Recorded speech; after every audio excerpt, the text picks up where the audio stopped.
నమస్తే ఊరగలు 9 నేషన్ టీవీకి స్వాగతం. లిక్కర్ కేసులో మధ్యంతర బెయిల్ గడువు రేపటితో ముగుస్తుండటంతో ఢిల్లీ సీఎం అరవింద్ కేజ్రీవాల్ జూన్ 2న లొంగిపోతున్నట్లుగా చెప్పారు. ఇవాళ వీడియో రిలీజ్ చేసిన కేజ్రీవాల్ లిక్కర్ కేసులో సుప్రీంకోర్టు ఆదేశాల మేరకు ఎల్లుండి సరెండర్ అవుతున్నారు. కానీ ఈసారి ఎంతకాలం తనను జైల్లో ఉంచుతారో తెలియదని చెప్పారు. తనను తాను రక్షించుకునేందుకే మళ్లీ తిహార్ జైలుకు వెళ్తున్నానని తెలిపారు.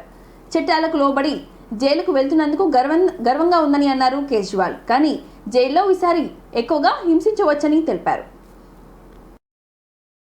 के लिए मैंने हमेशा आपके परिवार का बेटा बन के अपना फर्ज निभाया है. आज मैं अपने परिवार के लिए आपसे कुछ मांगना चाहता हूं. मेरे माता पिता बहुत बुजुर्ग हैं. मेरी मां बहुत बीमार रहती हैं. मुझे जेल में उनकी बहुत चिंता रहती है. मेरे पीछे से मेरे माता पिता का ख्याल रखना, उनके लिए दुआ करना, भगवान से प्रार्थना करना. दुआ में बड़ी ताकत होती है. आप मेरी मां के लिए रोज प्रार्थना करेंगे तो वो जरूर स्वस्थ रहेंगी. मेरी पत्नी सुनीता बहुत मजबूत हैं. उन्होंने जिंदगी के हर मुश्किल वक्त में मेरा साथ दिया है. जब मुश्किल वक्त आता है तो पूरा परिवार एकजुट हो जाता है. आप सबने मुश्किल वक्त में मेरा बहुत साथ दिया है. हम सब मिलकर तानाशाही से लड़ रहे हैं. देश को बचाने के लिए यदि मुझे कुछ हो जाए, यदि मेरे प्राण भी चले जाएं, तो गम मत करना. आपकी प्रार्थनाओं की वजह से ही आज मैं जिंदा हूं और आगे भी आपका आशीर्वाद मेरी रक्षा करेगा. अंत में बस ये कहना चाहता हूं, भगवान ने चाहा तो आपका ये बेटा बहुत जल्द वापस आएगा. ఫోన్ ట్యాపింగ్ కేసులో దోషులకు శిక్ష పడే వరకు బీజేపీ పోరాటం చేస్తుందని తెలిపారు బీజేపీ ఎంపీ లక్ష్మణ్. న్యాయ పోరాటానికి సైతం బీజేపీ సిద్ధంగా ఉందని ఆయన తెలిపారు. ఇందిరా పార్క్ దగ్గర ధర్నాలో మాట్లాడిన ఆయన తెలంగాణ చరిత్రలో రేవంత్ రెడ్డి చరిత్రహీనుడిగా మిగిలిపోకుండా ఉండాలంటే ఫోన్ ట్యాపింగ్ కేసు సిబిఐకి అప్పగించాలని ఆయన అన్నారు. బిఎల్ సంతోష్ మీద కేసీఆర్ ప్రభుత్వం అక్రమ కేసులు పెట్టిందని ఆయన ఆరోపించారు. లిక్కర్ కేసును కవితను తప్పించుకునేందుకే బీజేపీ నేతలపై కేసు పెట్టడం దుర్మార్గమని అన్నారు. బీఆర్ఎస్ నేతలు ఏమాత్రం కాపాడినా రేవంత్ రెడ్డికి కూడా అదే గతి పడుతుందని ఆయన మండిపడ్డారు. తెలంగాణలో కాంగ్రెస్ కంటే అత్యధిక ఎంపీ సీట్లు సాధిస్తామని ధీమా వ్యక్తం చేశారు లక్ష్మణ్. కేసీఆర్ అవినీతి అసెంబ్లీ ఎన్నికల ముందు పదే పదే ప్రస్తావించిన రేవంత్ రెడ్డి ఇప్పుడు ఎందుకు మౌనంగా ఉన్నారని ప్రశ్నించారు. ఒక వ్యక్తిగత శక్తి అని వారు నిరూపిస్తా ఉన్నారు. దాదాపు 6 మాసాలుగా వారు నిరంతరము వారు ప్రభుత్వ పరంగా పార్టీ పరంగా ప్రజాక్షేత్రంలోకి వెళ్ళి 10 సంవత్సరాల్లో వాళ్ళు చేసినటువంటి అభివృద్ధి, పేదల సంక్షేమం కోసం పాటుపడినటువంటి మరి విధానాలు తెలియజేస్తూ ఏ రకమైనటువంటి వికసిత సంకల్పం పూనారో ఆ దిశలోనే మీ అందరి కరకు నిర్వచనము కాంగ్రెస్ పార్టీ.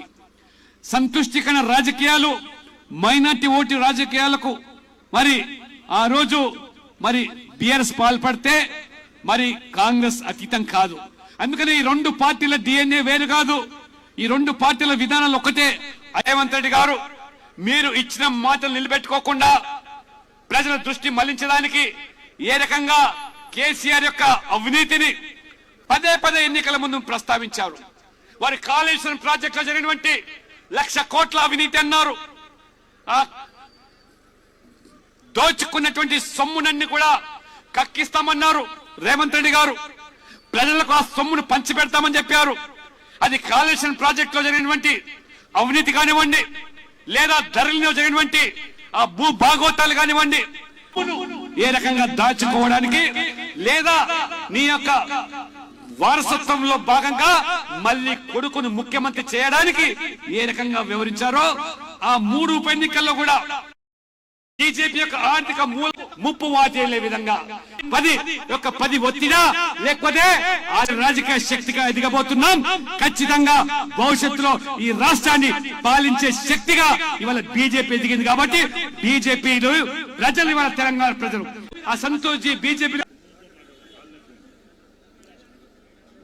రాజకీయ పార్టీలకు అతీతంగా జూన్ 3న ఉద్యమకారులకు సన్మానం నిర్వహిస్తానని వరంగల్ వెస్ట్ ఎమ్మెల్యే నాయని రాజేందర్ రెడ్డి అన్నారు. క్యాంపు కార్యాలయంలో తెలంగాణ ఉద్యమకారుల పేర్లు నమోదు చేసుకోవాలని సూచించారు. ప్రొఫెసర్ వెంకట్ నారాయణ అధ్యక్షతన తాత్కాలిక కమిటీ వేస్తున్నట్లుగా తెలిపారు. తెలంగాణ ఉద్యమం సమయంలో వెనుకబడి ఉండి పోరాటాలు చేశారని తెలిపారు. వరంగల్ వెస్ట్ను భద్రాద్రి జోన్లో తరలిస్తే బీఆర్ఎస్ నేతలు ఎందుకు స్పందించలేదని ప్రశ్నించారు. వరంగల్ జిల్లాను 6 జిల్లాలుగా విభజిస్తే ఎందుకు ప్రశ్నించలేదని నిలదీశారు. వరంగల్లో వనరులు తరలిపోతుంటే ఏం చేశారని ఫైర్ అయ్యారు ఎమ్మెల్యే. సన్మాన కార్యక్రమాన్ని మనం చాలా ఆనందంగా సంతోషంగా కొన్ని కుటుంబాలు భారీ నష్టపోయిన కుటుంబాలని ఓదార్పు ఉంచే విధంగా మనం ఏర్పాటు చేసుకోవటం జరుగుతున్నది. దానికి ఉద్యమకారులు అందరూ కూడా సహకరించాలి. చిన్న చిన్న ఏమైనా ఉంటే తప్పకుండా మీరు చెప్పిన సలహాలు సూచనలు స్వీకరిస్తాం, తప్పకుండా వాటిని ఆమోదిస్తాం. అంతేకాని వాటి ఏదో మనం ఇదిపోయినట్టు ఆవేశంతో ఇది కానీ అవసరం లేదు దాంట్లో. రెండవది, ఇంత మంచి కార్యక్రమాన్ని మనము చేసుకోవటం, పెద్దలు అందరూ కూడా సలహాలు సూచనలు ఇవ్వటం, నాకు నిజంగా కూడా తెలంగాణ ఉద్యమం అప్పుడు కాంగ్రెస్ ప్రభుత్వంలో ఉన్నా మేము వెనుక ఉన్నా ఏ విధంగా చేసినాం అనేది యూనివర్సిటీ విద్యార్థులని ఏ ఒక్క విద్యార్థిని అడిగినా చెప్తారు. ఆ రోజులలో మేము డైరెక్ట్ అధికారంలో ఉండి ముందుకు రాలేకపోవచ్చు, డైరెక్ట్ చేయలేకపోవచ్చు. ఊహించని స్థాయిలో చేసినాం అనేది కేవలం విద్యార్థులకు యూనివర్సిటీలు బంద్ చేసినప్పుడు ఎన్నో సందర్భాల్లో చెప్పుకోలేని వెనుక ఉండి జరిపించిన సందర్భాలు ఉన్నాయి. దాన్ని దృష్టిలో పెట్టుకొని తెలంగాణ ఉద్యమకారులని సన్మానించడానికే ఈ కార్యక్రమం తీసుకోవడం జరిగింది. మరి దానిని కొందరు కాకతీయ తరుణం తీసేస్తున్నారని, ఇంకేదో చారున్నర జరగబోతున్నదని, కొన్ని లీకేజీలు వస్తున్నాయని, వాటి ద్వారా మరో ఉద్యమం లేవబోతున్నదని, అంటే ఇవన్నీ కాకతీయ ఉత్సవాలు 10 ఏళ్లకెళ్ళి జరిగినప్పుడు ఎవరు మాట్లాడలేదే. లాస్ట్ కాకతీయ ఉత్సవాలు అనేది కిరణ్ కుమార్ రెడ్డి గారు, చిరంజీవి గారు వచ్చినప్పుడు కాకతీయ ఉత్సవంలో ఉన్నప్పుడు ఇక్కడ జోన్ తరలిపోతుంటే బాధ అనిపిస్తున్నది. అలా వరంగల్ జైలు ఉన్నది ఒకటే ఒకటి, వరంగల్ అని పేరు మిగిలింది అది ఒకటే. ఇక వరంగల్ అని చెప్పుకోవటానికి ఏది లేదుగా. దాన్ని తరలిపోతుంటే నిరాహార దీక్షలు లొల్లి పెడుతుంటే కూడా ఎవరు మాట్లాడలే. ఇవాళ మరో ఉద్యమం లేస్తారని చెప్పి మన మాజీ ఎమ్మెల్యే గారు కేటీఆర్ గారు మాట్లాడుతున్నారు. ఇవాళ అందులో ఉద్యమకారులది నిజంగా కూడా చెప్తున్నా, చాలా సంతోషం అనిపించింది నాకు. మేము అక్కడ కూర్చొని తెలంగాణది దాంట్లో కాకతీయ వాళ్ళది తరలిస్తానమంటే ఎవరు కూడా దాన్ని వద్దు అని చెప్పి సలహా దాన్ని ఇచ్చేయరు, దాన్ని సమర్థించారు. మా ముఖ్యమంత్రి గారు కూడా సార్ ఇది ఆలోచన చేయాలని అంటున్నారు, మరి ఇది ఆలోచన చేయాలని చెప్పిన వాళ్ళమే మేము. అంత ప్రేమ ఉన్న వాళ్ళు ఉత్సవాలు ఎందుకు చేయలేదో మాకు దానికి జవాబు చేసి చరిత్ర 10 ఆహ్వానిస్తాను. మనం సన్మానించుకొని వారిని గౌరవిద్దామని చెప్పుకోవటానికి, రాయటానికి, గౌరవం ఇవ్వటానికి లేరు ఉండరు కూడా. రెచ్చకూడదు. మళ్ళీ 10 ఏళ్లల్లా ఉత్సవాలు నిర్వహించేంత టైం లేదా? జూన్ 2వ తేదీన జరిగే తెలంగాణ రాష్ట్ర ఆవిర్భావ వేడుకలకు ప్రముఖ విద్యావేత్త చుక్క రామేను సీఎం రేవంత్ రెడ్డి ఆహ్వానించారు. ఈ మేరకు హైదరాబాద్లోని నల్లకుంటలో ఉన్న ఆయన నివాసానికి వెళ్లి వేడుకలకు రావాలని కోరారు. అలాగే ఆయన ఆరోగ్య పరిస్థితిని కూడా అడిగి తెలుసుకున్నారు. విద్యావేత్త చుక్క రామయ్య గత కొంతకాలంగా అనారోగ్యంతో బాధపడుతున్నారు. ఈ క్రమంలో సీఎం రేవంత్ రెడ్డి వెళ్లి ఆయనను పరామర్శించి కుటుంబ సభ్యులను కలిశారు. కాసేపు ముచ్చటించిన తర్వాత చుక్క రామయ్యను సత్కరించారు. రేవంత్ రెడ్డి వెంట మహేశ్వర్ కుమార్ గౌడ్, మల్లు రవి తదితరులు ఉన్నారు.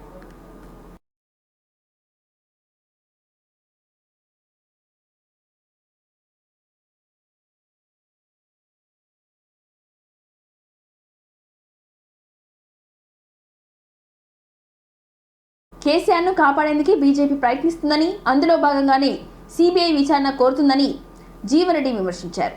గాంధీ భవన్లో ఆయన మీడియాతో మాట్లాడుతూ ఫోన్ ట్యాపింగ్ దోషులను శిక్షించాలని కోరారు. బీఆర్ఎస్ మిత్రపక్షమైన బీజేపీ ధర్నా చేయడం విడ్డూరంగా ఉందని ఆయన తెలిపారు. ఇందుకు ప్రతిఫలంగా కేసీఆర్ను కాపాడాలని బీజేపీ చూస్తుందని అన్నారు. కాంగ్రెస్ ప్రభుత్వం ఈ 5 నెలల కాలంలో కాళేశ్వరంపై కేంద్ర బృందంతో తనిఖీలు చేయించి నివేదికను సిద్ధం చేసింది.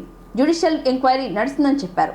ఇంత చేస్తున్న రాష్ట్ర ప్రభుత్వానికి విమర్శించడం విడ్డూరంగా ఉందని ఆయన తెలిపారు. బీఆర్ఎస్ బీజేపీ అనుబంధం సంస్థ మారిందని విమర్శించారు. ఈడీ, ఐటీ, సిబిఐ కేసు పెట్టి పార్టీలో చేర్చుకోవాలని బీజేపీ లీడర్లు చూస్తున్నారని అన్నారు. ఇప్పటికైనా బీజేపీ బీఆర్ఎస్ డ్రామాలు ఆపాలని డిమాండ్ చేశారు.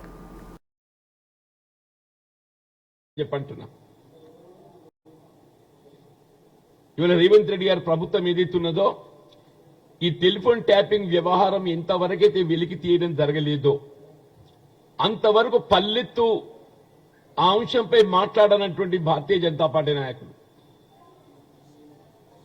ఇలా రాష్ట్ర పోలీసు అధికార యంత్రాంగం సమర్థవంతంగా ఇవాళ అందులో ప్రధాన పాత్రధారుడైనటువంటి రాధాకిషన్ రావుతోని కన్ఫెషన్ స్టేట్మెంట్ రికార్డు చేయించడం జరిగింది. మరి ఎవరెవరి టెలిఫోన్ ట్యాపింగ్ చేయడం జరిగింది, ఏ పరిస్థితుల్లో చేయడం జరిగింది, పార్లమెంట్ ఎన్నికల్లో మనకు తెలియంది కాదు. బిఆర్ ఆలోచనతో ఈ నిరసన దీక్షలు చేస్తుంటే యావత్ రాష్ట్ర ప్రజానికే గమనిస్తుందని చెప్పి అంటున్నాను. రాష్ట్రంలో ప్రభుత్వం ఏర్పడి దాదాపు 5 మాసాలు గడుస్తుంది. తీసుకోపోబోయే ముందు వాస్తవానికి అనుగుణంగా ఇలా భారతీయ జనతా పార్టీ ఒక వాళ్ళ ఏజెన్సీగా మరల్చుకోవాలంటే ఒక భావంతో ఏమనంటే సిబిఐ ఎన్ఫోర్స్మెంట్ డైరెక్టరేట్ నేరం ఆపాదించాలి, లొంగ తీసుకోవాలి. పార్టీలో కరే కాదు, ఆయన ప్రభుత్వంలో ఆయనకు దీనికి అనుబంధంగా ఎవరెవరు ఉన్నా కానీ అందరినీ వెలికి తినదొద్దని చెప్పి అంటున్నాయి. మరి ఎందుకు దాన్ని నిలువరింపజేయలేకపోయారు? ఎందుకు వాస్తవాలు వెలికి తీయలేకపోయారు? కుట్రపూరితంగా చెప్పని మీరు ఎప్పుడైతే భావిస్తున్నారో దయచేసి ఏదిస్తుందో ప్రత్యేక ఎదుర్కొనే శక్తి లేక బీఆర్ఎస్ ఎట్లా నిర్వీర్యమైపోతుంది రాష్ట్రంలో. బీఆర్ఎస్ ఎట్లా రాష్ట్రంలో నిర్వీర్యం కాబోతుంది. జాతీయ స్థాయిలో ఎన్నడైనా మీకు అండగా నిలబడతామనేటువంటి భావన తలంపునిచ్చి తప్పకుండా గత ప్రభుత్వ అధినేత కేసీఆర్ గారు ఫిక్సప్ కాకుండా ఉండడు. 100% ఆయనే గాని దానికి సంబంధించిన వ్యక్తులు ఎంత పెద్దవారైనా కానీ అందులో ఫిక్సప్ చేయడం దొరుకుతాయి. ఎందుకంటే బికాస్ కన్ఫ్యూజన్ స్టేట్మెంట్స్ ఇవాళ వాస్తవాలు ఏంటంటే వాళ్ళకి బాధ్యతని వాళ్ళు చర్యలు ప్రభుత్వము ప్రయత్నం చేస్తారే. ఉన్నట్టు ఒక అంశాలు అన్నింటిపైన ఏదిస్తుందో నిష్పక్షపాతంగా విచారణ చేపట్టబడుతుందని చెప్పని తెలియ ఈ అవినీతి అవకతవక చూద్దాం. That government will take. ఇప్పుడు టెలిఫోన్ ట్యాపింగ్ చేసింది బీఆర్ మిత్రపక్షం అయిపోయింది. ఆ బీఆర్ పార్లమెంటరీ కాన్ఫరెన్స్ చేసే BRS is going to lose deposit in almost more than 10 parliamentary segments they are going to lose deposit. Jogulamba Gadwal జిల్లా కలెక్టర్ సంతోష్ గద్వాల్ పాత బస్టాండ్లోని సీడ్స్, పెస్టిసైడ్స్ దుకాణంలో ఆకస్మికంగా తనిఖీలు చేశారు. అమ్ముతున్న విత్తనాలు, ఎరువులను, స్టాక్, ఇన్వాయిస్ రిజిస్ట్రేషన్లను, రైతులకు ఇచ్చే బిల్లులను, దుకాణం లైసెన్స్లను క్షుణ్ణంగా పరిశీలించారు. స్టాక్ బోర్డులోని వివరాలను, దుకాణంలోని ఉన్న స్టాక్తో సరిపోతుందా లేదా తరచూ తనిఖీలు చేయాలని వ్యవసాయ అధికారులను ఆదేశించారు.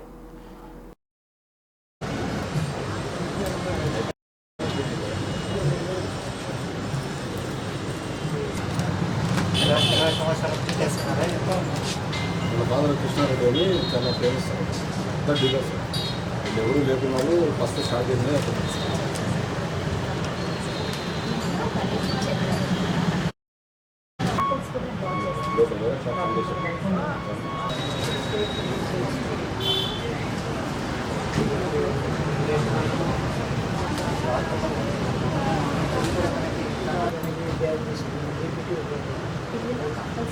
సిగ్నేచర్, సెల్ నెంబర్ తీసుకోవాలి.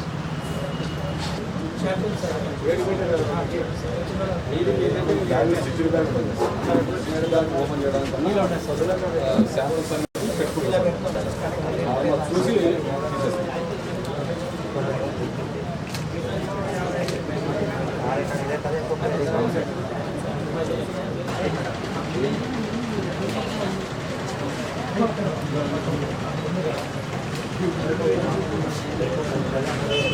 కొద్దిగా లేట్ ఏమన్నా అయితే అట్లా వస్తుంది.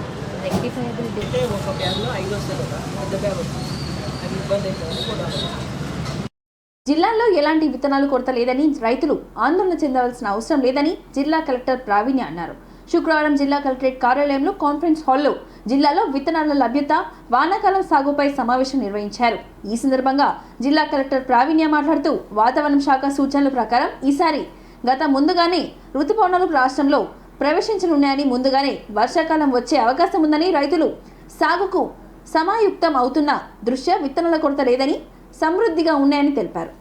జిల్లాలో వచ్చే వానాకాలం ఈ సంవత్సరం 1,05,000 ఎకరాల్లో వరి, 1,28,000 ఎకరాల్లో పత్తి, 30,000 ఎకరాల్లో మొక్కజొన్న, 15,000 ఎకరాల్లో మిరప పంట వేసే అవకాశం ఉందని వ్యవసాయ శాఖ అధికారులు అంచనా వేశారని అన్నారు. వ్యవసాయ శాఖ అధికారులు అంచనా ప్రకారం జిల్లాలో విత్తనాలకు ఎలాంటి కొరత లేదని, ఎవరైనా కావాలని కృత్రిమ విత్తనాలు కొరత సృష్టిస్తే కఠిన చర్యలు తీసుకుంటామని కలెక్టర్ హెచ్చరించారు.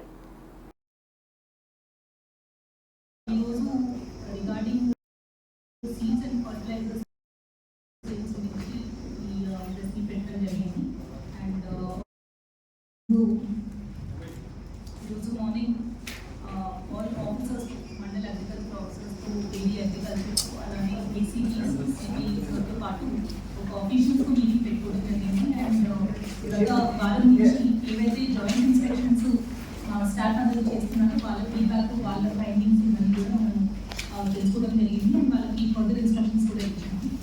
దాని తర్వాత ఈరోజు all dealers, fertiliser shop owners ఎవరైతే ఉన్నారో వాళ్ళందరితో కూడా జరిగింది. ఆ మీటింగ్లో వాళ్ళకి ఒకటి అవగాహన కల్పించడానికి ఏర్పాటు చేశాము. రిగార్డింగ్ రూల్ పొజిషన్ ఏంటి, మన లాస్ ప్రకారం వాళ్ళు మెయింటైన్ చేయాల్సిన డాక్యుమెంట్స్ ఏమి ఉంటాయి, రిజిస్టర్స్ ఏమి ఉంటాయి, అండ్ వాళ్ళు తీసుకోవాల్సిన రెస్పాన్సిబిలిటీ, తీసుకోవాల్సిన ఆస్పెక్ట్స్ ఏమి అని చెప్పి వాళ్ళకి బ్రీఫ్ చేయడం జరిగింది. అండ్ అదే కాకుండా వాళ్ళకి డెఫినెట్గా వాళ్ళు తప్పులు ఏవైతే చేస్తారో దాని గురించి కూడా వాళ్ళకి డెఫినెట్గా వార్నింగ్ ఇవ్వడం జరిగింది.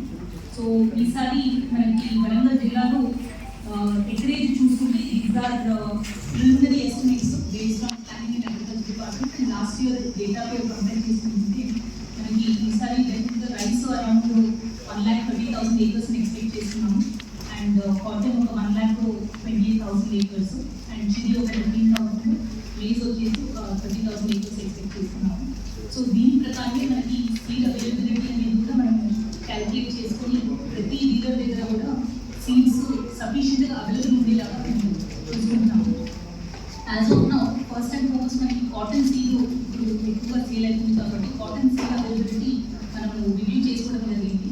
మనకి రిక్వైర్మెంట్ 3,50,000 ప్యాకెట్స్ ఉంటే ఆల్రెడీ 5,75,000 ప్యాకెట్స్ మనం వేరియస్ షాప్స్లో ప్లేస్ చేయడం జరిగింది. అండ్ ఇప్పటి వరకు 1,50,000 ప్యాకెట్స్ సేల్ కూడా అయినాయి.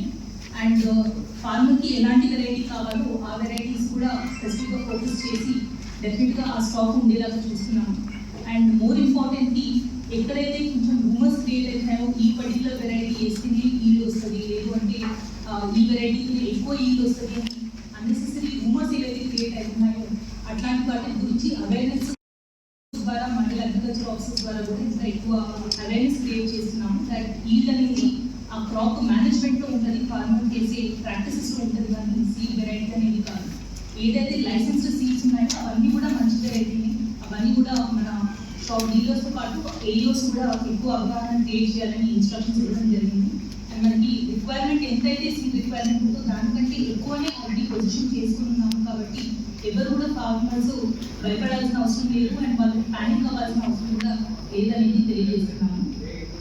దాంతోపాటు మనకి గ్రీన్ మెన్యూర్ ఏదైతే ఉందో ఆ సీడ్స్ కూడా మనకి 4,000 క్వింటాల్స్ రిక్వైర్మెంట్ ఉంది. 4,000 మనకి యాజ్ ఆఫ్ నౌ 2,600 క్వింటాల్స్ డిస్ట్రిక్ట్లో పొజిషన్ అయింది. దాంట్లో 1,800 క్వింటాల్స్ ఆల్రెడీ సేల్ అయింది. ఇదంతా కూడా రెగ్యులర్గా ఆన్లైన్ కూడా అప్డేట్ చేసుకున్నాము. అండ్ గ్రీన్ ఇంతటితో వార్తలు సమాప్తం. మరిన్ని వార్తలతో మళ్ళీ కలుద్దాం. చూస్తూనే ఉండండి ఓర్గల్ 9 నేషనల్ టీవీ.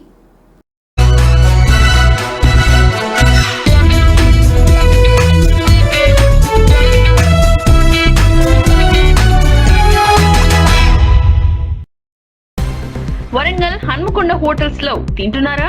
తస్మాత్ జాగ్రత్త. వరంగల్ హన్మకొండలో ఫుడ్ సేఫ్టీ అధికారులు స్పెషల్ డ్రైవ్ చేపట్టారు. హన్మకొండలో పేరు మోసిన హోటల్లో కనీస ప్రమాణాలు పట్టించుకోకుండా ఆహార ఉత్పత్తులు అమ్ముతున్నట్టుగా గుర్తించారు. హోటల్స్ నాణ్యత పట్టించుకోవడం లేదని, అంతేకాకుండా హానికరమైన రంగులు, రసాయనాలు ఉపయోగిస్తున్నట్లుగా కూడా గుర్తించారు ఫుడ్ సేఫ్టీ అధికారులు.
చెక్ చేశారు.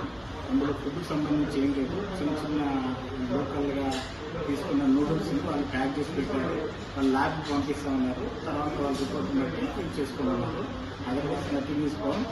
కాకపోతే బయట హోటల్కి ఫుడ్ గురించి రాశారు, అది క్లబ్గా రాసేశారు. దానికి మా దగ్గర ఫుడ్ విషయంలో ఎలాంటి ఇది జరగలేదు సార్. ఇంకా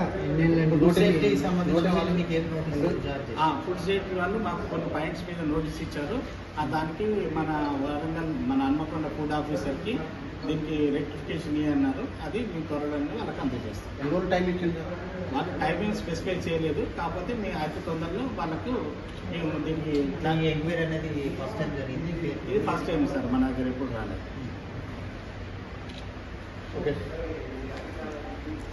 అంటే ఇచ్చిన దాంట్లో పాయింట్స్ ఏంటంటే ఎఫ్ఎస్ఎస్ఏ లైసెన్స్ ఫ్రంట్ ఆఫీస్లో డిస్ప్లే చేయలేదన్నారు. అది చేసేస్తామండి. పీరియాడికల్గా పెస్ట్ కంట్రోల్ కూడా మేము చేస్తున్నాం. నిన్న మా సూపర్వైజర్ లేదు కాబట్టి అది రిజిస్టర్ చూపట్లేదు, ఏర్పాటు చేస్తారు. ఇంకోటి వాటర్ టెస్టింగ్ కూడా ఎవరి 6 months చేయించన్నారు. అది కూడా చేస్తాం. సపరేట్ వాటర్ ప్లాంట్ ఉంది, అది కూడా వాటర్ టెస్టింగ్ కూడా చేస్తాం. కిచెన్లో కొంచెం హైజీనిక్ లేదన్నది అది కూడా రెక్టిఫై చేసుకుంటాం తప్పకుండా సార్.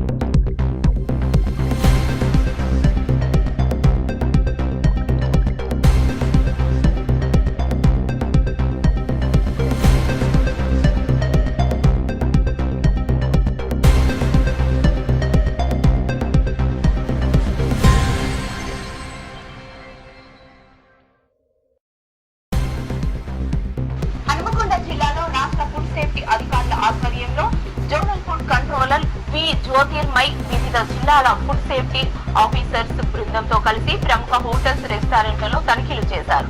పట్టణంలోని అరణ్య జంగల్ theme restaurant, Ashoka, Shreya hotels లో తనిఖీలు చేశారు. ఫుడ్ గ్రేడ్ లేని ప్లాస్టిక్ కవర్లలో భారీగా మాంసపు ఉత్పత్తులను నిల్వ చేసి ప్రమాదకరమైన రంగులను కలిసిన తుప్పు పట్టిన వంట పాత్రలతో వంటలు తయారు చేయడాన్ని గుర్తించి హోటల్ యాజమాన్యంపై తీవ్ర ఆగ్రహం వ్యక్తం చేశారు.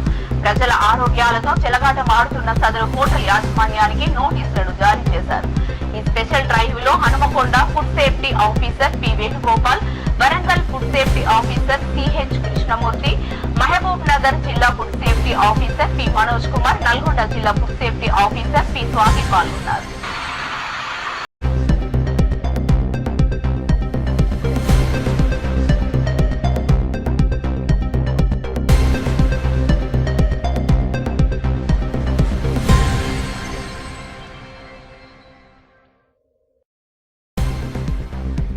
హనుమకొండ జిల్లాలో రాష్ట్ర ఫుడ్ సేఫ్టీ అధికారుల ఆధ్వర్యంలో zonal food controller P Jyothirmai వివిధ జిల్లాల ఫుడ్ సేఫ్టీ ఆఫీసర్స్ బృందంతో కలిసి ప్రముఖ హోటల్స్ రెస్టారెంట్లలో తనిఖీలు చేశారు.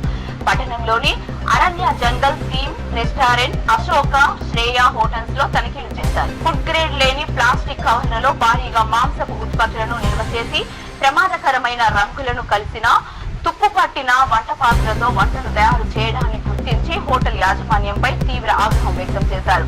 ప్రజల ఆరోగ్యాలతో చెలగాటమాడుతున్న సదరు హోటల్ యాజమాన్యానికి నోటీసులను జారీ చేశారు. ఈ స్పెషల్ డ్రైవ్ లో Hanumakonda food safety officer P Venugopal, Warangal food safety officer CH Krishnamurthy, Mahabub Nagar జిల్లా food safety officer P Manoj Kumar, Nalgonda జిల్లా food safety officer P Swathi పాల్గొన్నారు.